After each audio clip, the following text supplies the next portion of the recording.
Whether you're a fan of hockey or you're a fan of queer romance or not, you've probably heard of Heated Rivalry.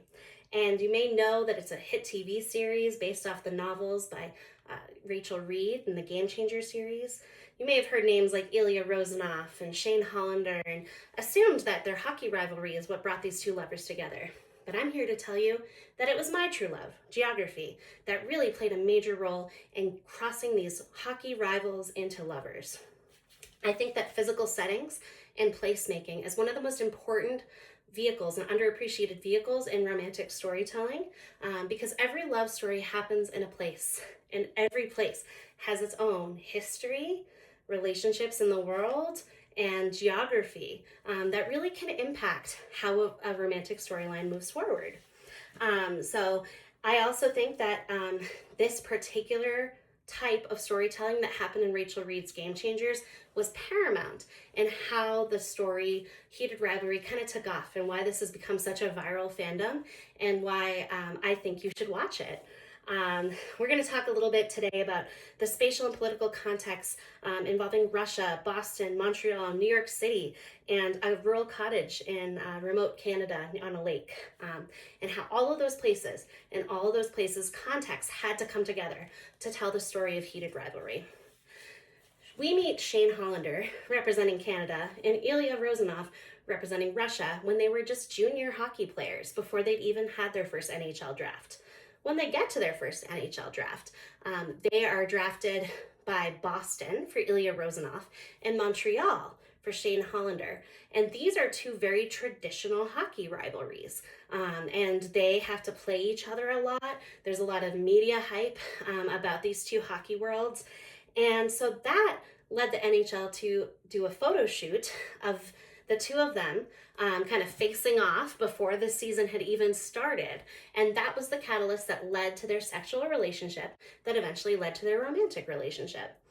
And I think if they had not had those kind of divergent places in Canada and Russia, or in Montreal and Boston, then there wouldn't have been that kind of heated rivalry, to borrow from the title of the franchise, that actually fueled this kind of victor loser kind of dynamic that plays out both sexually and romantically at various points in their relationship. I also think it's incredibly important for us to talk about the role that Russia as a nation plays in the Heated Rivalry universe. This Heated Rivalry universe mostly takes place after 2012, and it's still a living document. Rachel Reed is still writing books for it.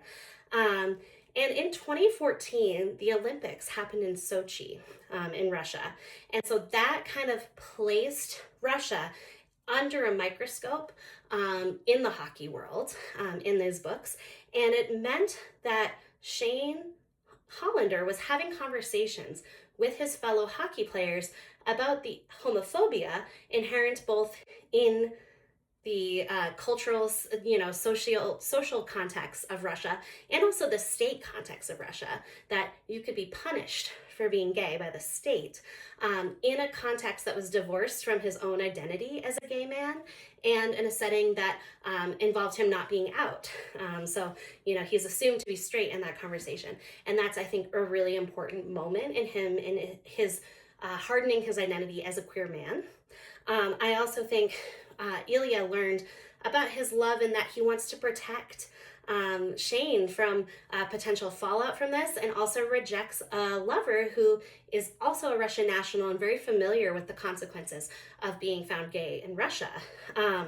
There's also a dynamic that happens based on economics. So Ilya Rozanov becomes this very wealthy NHL player, right? These are the kinds of economic opportunities that a professional hockey player is not going to get in Russia. And so he kind of has this distant breadwinner, caregiver role, taking care of his family. And that means he has more phone calls. And that means that when he's having sexual encounters with Shane Hollander, Shane is starting to pick up on some of this family drama. And that kind of transcends the relationship into something that's strictly hockey and strictly sex, into something that's a little more intimate, talking about their family relationships and how their family relationships impact them. But the thing that I'm most excited to talk to you about today is about walkable urbanism in New York City. Now, you may be wondering, what does New York City have to do with Boston, Montreal, or Russia or Canada. And it's actually because there's a parallel love story that takes place between the hockey player Scott Hunter and the local smoothie barista named Kip. And this is actually a theory that was promoted by Nellie Wilson on Threads. And she's a writer. And they have this really kind of unique opportunity where Scott Hunter has the yips. That's like the thing that happens in sports when you're not doing well, when you're usually good at sports. And so he's trying to change up his routine. And so he pops into a local smoothie shop on one of his runs and he meets Kip. That's their meet cute in the romance world. And because they are located in a place where when you go running, you can partake in business. And when you go, out in the world, you may run into people of a different economic background than you. Kip is recently graduated. He does not have a lot of money. Scott Hunter is like an old NHL player, so he's got a ton of money. But this neighborhood brought them both into the same place, so they were able to fall in love. And their love story is so, so important because they actually come out first. And you see a Kip and Scott kiss on national television. He's the first NHL player to come out.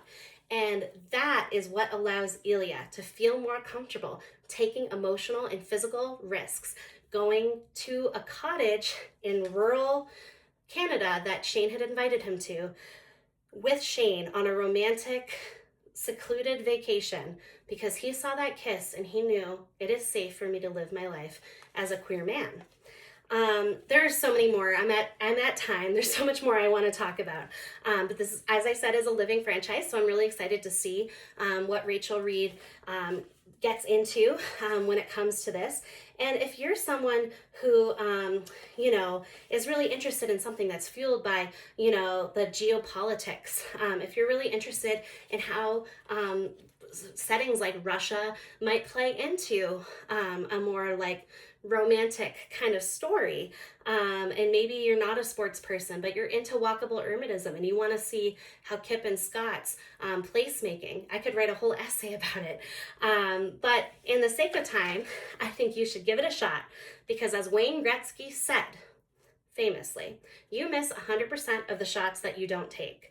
And if you miss out on Heated Rivalry and Game Changers, you will miss out on the queer romance of a generation in a time where queer romance is really blossoming. And I hope you all partake if you're a reader in the Game Changer series, or if you more want to watch it, you can watch it on HBO. So thank you very much, and I hope you enjoy.